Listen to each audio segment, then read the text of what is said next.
If you've got Fruit Loops in the cupboard, or a bag of Doritos, or a red Gatorade sitting in the door of your refrigerator, you were told those were banned. 6 of them weren't.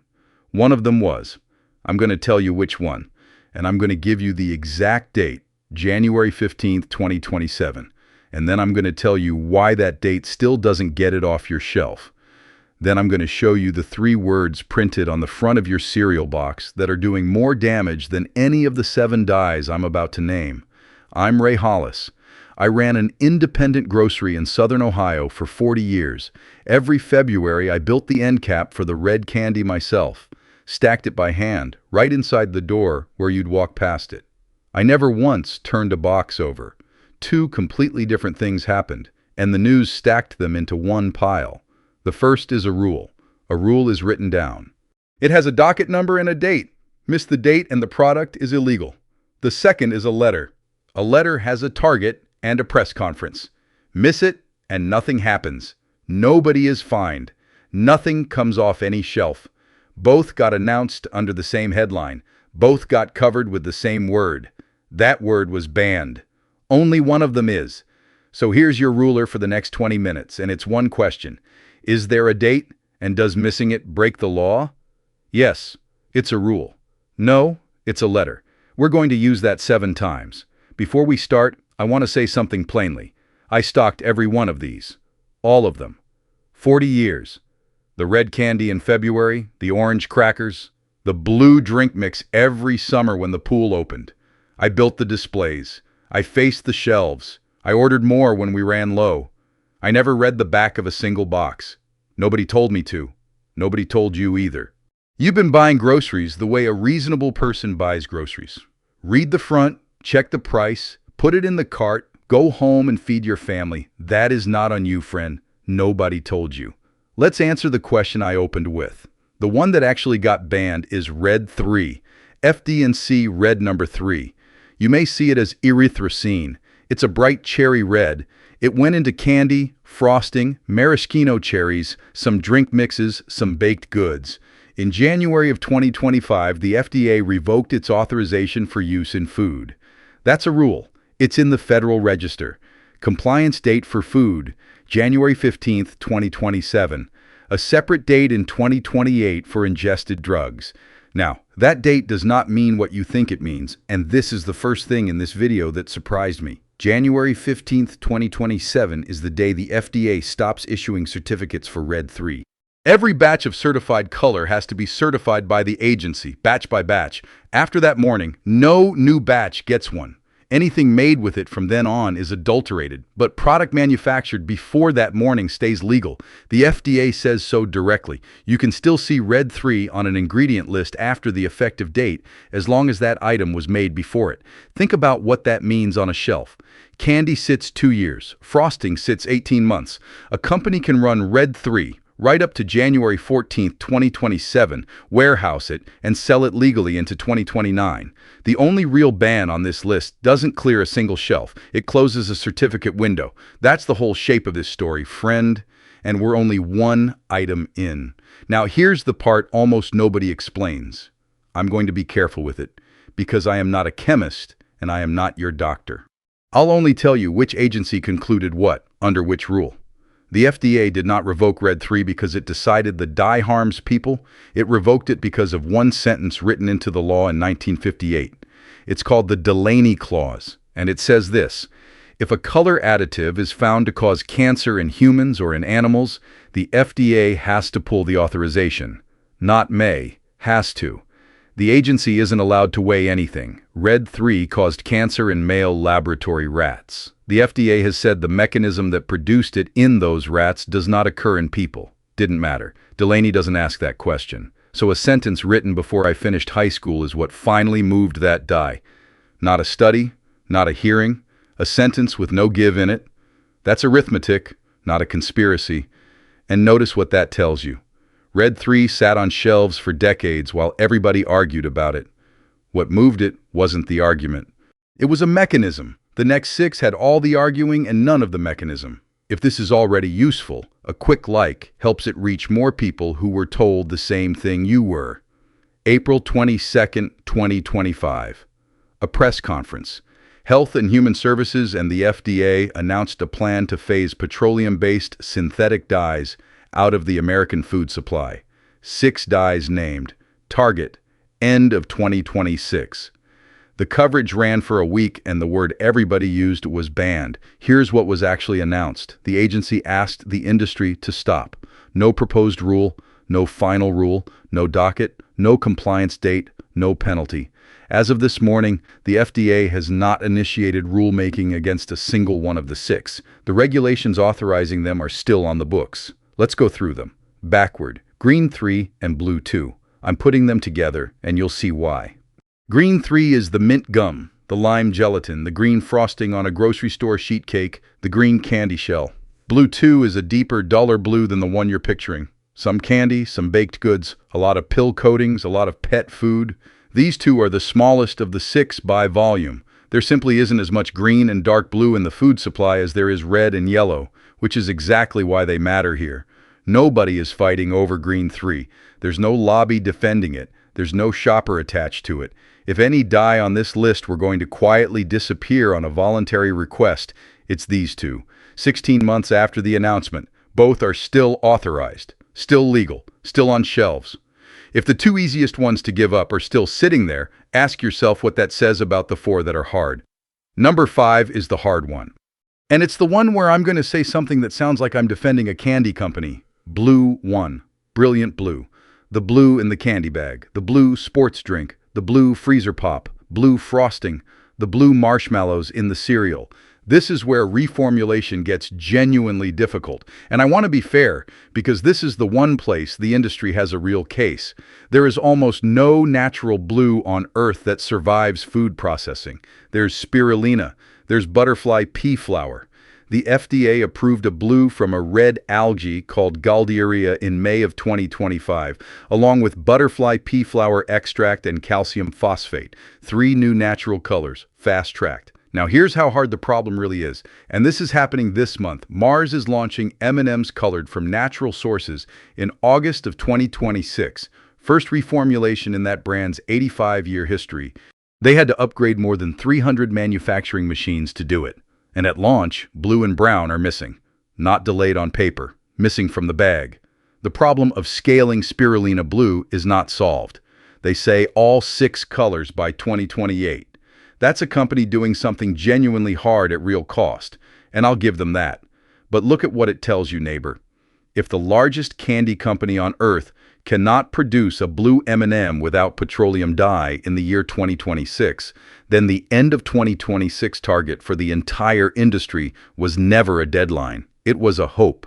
The next 2 are 10 times the volume of blue 1, and the next one carries something in Europe that it doesn't carry here. Yellow 6, sunset yellow, orange really, despite the name. This is the orange dust on snack crackers. It's in powdered cheese, some sodas, candy corn, some baked goods, some sausage casings. High volume. This is in things people eat several times a week without ever thinking of them as candy. And here's what separates it from everything before it. The same product made by the same company sold in Europe carries a warning line on the package. Since 2010, under European regulation, a food sold there containing certain of these colors has to print a sentence saying it may have an adverse effect on activity and attention in children. That came out of research done at the University of Southampton. Europe didn't ban it, friend. Europe made them print it. And here's the part I want you to sit with. Over there, most companies stopped using the dye rather than print that one sentence on the box. The rule didn't remove the dye. The label removed the dye. Hold on to that. We come back to it at number 1, and it's the entire point of this video. 2 quick ones before we keep going, because they're the strangest things on this list. There are 2 more dyes the FDA is formally moving to revoke, not asking. Revoking.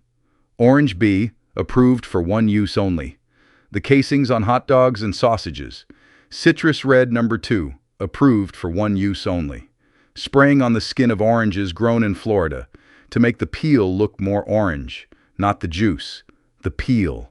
So the fruit on the display table looks the way you expect a fruit to look. I sold produce for 40 years, and I could not have told you that.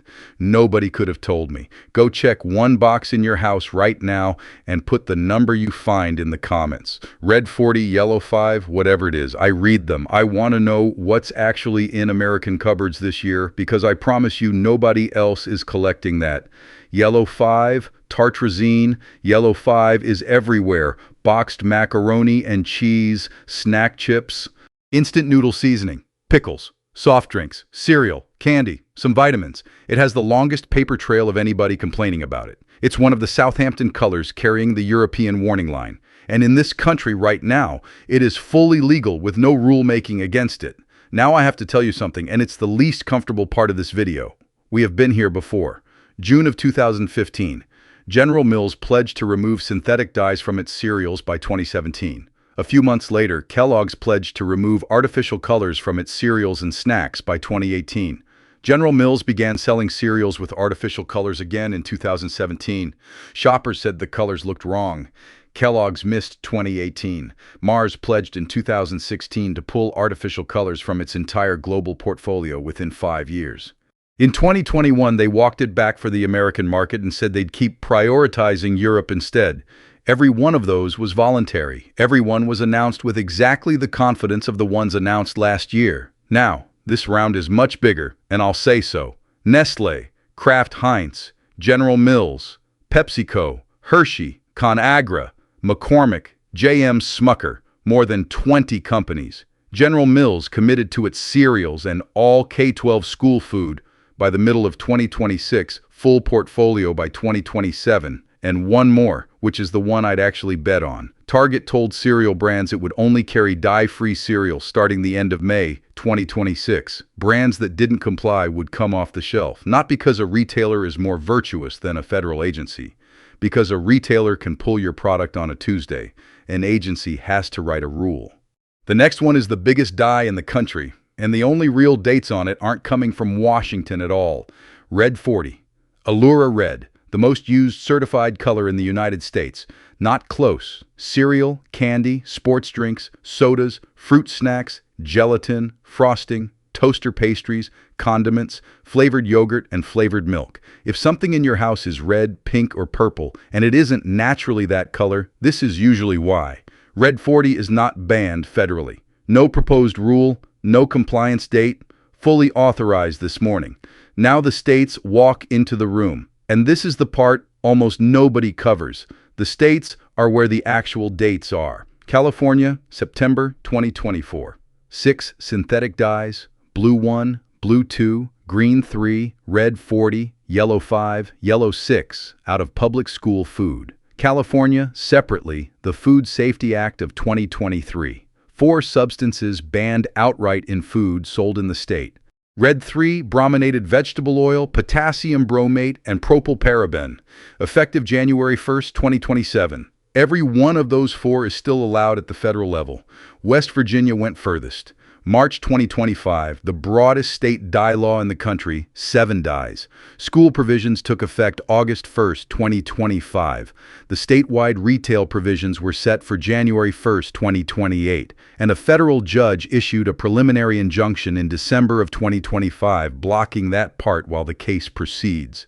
The school part stayed in force. Utah passed a school law in 2025. New York passed a bill this spring sitting on the governor's desk. More than 37 states introduced something in 2025 alone. Look at what that means. Every enforceable date on Red 40 in this country comes from a state legislature. Not one comes from Washington. And that's a strange thing for a man who ran a grocery store to say, because it means a box of cereal can be legal in Ohio and illegal in California on the same morning. Companies don't run 2 production lines for that. They reformulate everything and ship it everywhere. So state laws are going to change what's in your box in Ohio. Ohio just won't be the reason. Which brings me to number 1. And number 1 isn't a dye. Everything I've told you was pointing here. Now go get a box. Any box. Cereal is best. Look at the front. You're looking for a little burst or banner, usually up in a corner. No artificial colors. That phrase is the thing you actually need to understand, and it's why I made this video. In February of 2026, the Environmental Working Group publicly called the FDA's direction on this a retreat. What they were pointing at wasn't a dye. It was a labeling policy shift, one that lets companies make a no artificial colors claim without necessarily changing what's in the formula. I'm going to say the careful version because I won't overstate it and neither should you. What's at issue is how tightly that claim is defined and enforced. A front-of-package claim is not the ingredient list. It never was. It has never been held to the same standard, and it isn't now. Here's the practical version, and this is the one that matters at the shelf. The front of the box is marketing. The back of the box is a legal document. The front is where a company tells you what it wants you to believe. The back is where it's required to tell you what's in it. Two different pieces of paper, same box. I sold groceries for 40 years, and I'll tell you what changed most in that time. It wasn't mainly the food, it was the front of the package. The front got louder. Bigger, more confident, it started making promises the back never had to keep. That's how it always happens, friend. Not with a ban. With a claim. Most people will tell you the answer here is to read the ingredient list. That's the easy half, and honestly, it barely counts. Nobody is hiding Red 40. It's printed right there in plain English. Turn the box over, look for a color with a number after it, and you found it in 4 seconds. A number after a color is the tell. Beet juice has no number. Turmeric has no number. Paprika extract has no number. Spirulina has no number. The number is there because that substance had to be certified batch by a federal agency. The number is the certification. Fine. That's step 1, and it's not why you watch this. Here's step 2, and this is the part nobody's going to tell you. After January 2027, the ingredient list stops being the useful number. The date code does. Remember what we established. Product manufactured before that morning stays legal forever. There's no recall. Nothing gets pulled. A company can run Red 3 up to the last legal day, warehouse it, and ship it for 2 more years. So the day that deadline passes, a bag of candy with Red 3 in it tells you nothing on its own. It could be a violation. It could be legal old stock. The best buy date is what separates them. Find it. It's stamped, not printed, usually on the bottom seam, the back of the panel, or crimped into the top of a bag. Then do the arithmetic backward. Shelf-stable candy runs about 12 to 18 months. Cereal, 6 to 9. Frosting, 12 to 18. A best buy that's far out means it was made recently. A best buy that's coming up soon means it's been sitting somewhere. After January 2027, Red 3 plus a near best by date means you're holding inventory that was manufactured before the window closed. It's legal. It's also 2 years old. That's the number that matters, friend, not the one in the ingredient list, the one stamped on the seam. And one more, which takes 4 seconds. If the front of the box says no artificial colors, check the back anyway, every time. If the list is clean, good, the claim held. If it isn't, you just learned something about that company no press release will ever tell you. That's the whole method. You don't need me for it after today. The honest picture, not the loud one. Something real is happening. More than 20 of the largest food companies in this country are reformulating products they haven't touched in decades. Mars rebuilt 300 machines and still couldn't put a blue M&M in the bag this month. That's real money and real effort. And at the same time, the thing you were told happened did not happen. One die has a rule. 6 got a letter. The enforceable dates come from state capitals, and one of the biggest is currently frozen in court. Both true at once. That's usually how it goes. Somebody sat in a room and decided which of those 2 stories you'd hear. There are no minutes of that meeting. There don't have to be. But you don't need the meeting. You've got the box. I put these on the shelf myself. 40 years. Never turned one over. Nobody asked me to, and nobody asked you either. That is not on you. Now, if there's somebody in your life who bought the dye-free version last month and thinks they're done, send them this. They're the one who needs the back of the box, not the front. Read the front, then read the list.